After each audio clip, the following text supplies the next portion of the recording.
இங்க இந்த லேடி ஒரு பால்வாடி ஸ்கூல் டீச்சரா இருக்காங்க. இவங்க வீட்டையே இவங்க தான் பாத்துக்கிறாங்க. இவங்களுக்கு ஒரு பொண்ணு இருக்காங்க. இந்த பொண்ணு நல்லா படிக்கிற பொண்ணு. அதனால டான்ஸ் கிளாஸ் எல்லாம் சேர்ந்து நல்லா பரதநாட்டியம்னா கத்துக்கிறா. ஆனா அந்த லேடியோட ஹஸ்பண்ட் ஒரு குடிகாரன், குடிச்சிட்டு சுத்துறதுமா தான் இருப்பான், வீட்டையே கண்டுக்க மாட்டான். ஒரு நாள் இந்த பொண்ணோட ஸ்கூல்ல அவங்க அம்மாவை கூப்பிட்டு, உங்க பொண்ணு நல்லா தான் படிச்சுக்கிட்டு இருந்தா, இப்போ கொஞ்ச நாளாவே நல்லா படிக்க மாட்டா, மார்க்கும் கம்மியா தான் வாங்குறான்னு சொல்றாங்க. உனக்கு டியூஷன் அனுப்பி காசு செலவு பண்ணி உன்னை நல்லா படிக்க வச்சா நீ ஏன் படிக்க மாட்டேன்னு அவங்க அம்மாவும் இந்த பொண்ணு கிட்ட கேக்குறாங்க. எனக்கு கொஞ்ச நாளா உடம்பு முடியலமா, தலைவலி, அதனாலதான் என்னால படிக்க முடியலன்னு இவ்வளவு சொல்றா. அந்த நேரம் பார்த்து வீட்டுல ஏதோ ஒரு போன் அடிக்குது. அது மாதிரியான போன் இவங்க வீட்டுல இருந்திருக்காது. உடனே இந்த பொண்ணு அதை எடுத்துட்டு போய் அவங்க அம்மா பாக்குறதுக்குள்ள அந்த போனை ஒடிச்சிடுறா.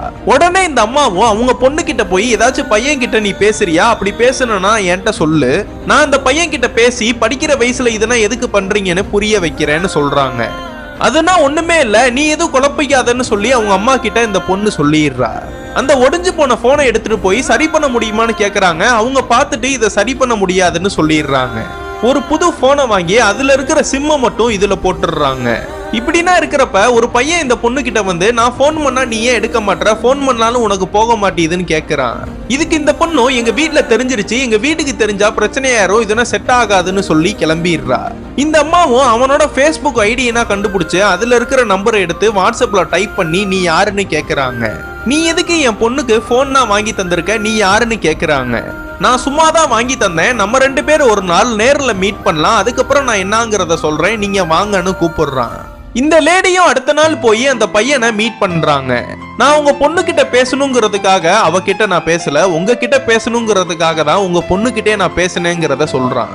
உங்க கூட ஃப்ரெண்ட் ஆகணுங்கிற ஒரு காரணத்துக்காக தான் உங்க பொண்ணு கூட பழகினேன், உங்க பொண்ணு என் பொண்ணு மாதிரிதான்னு சொல்றான்.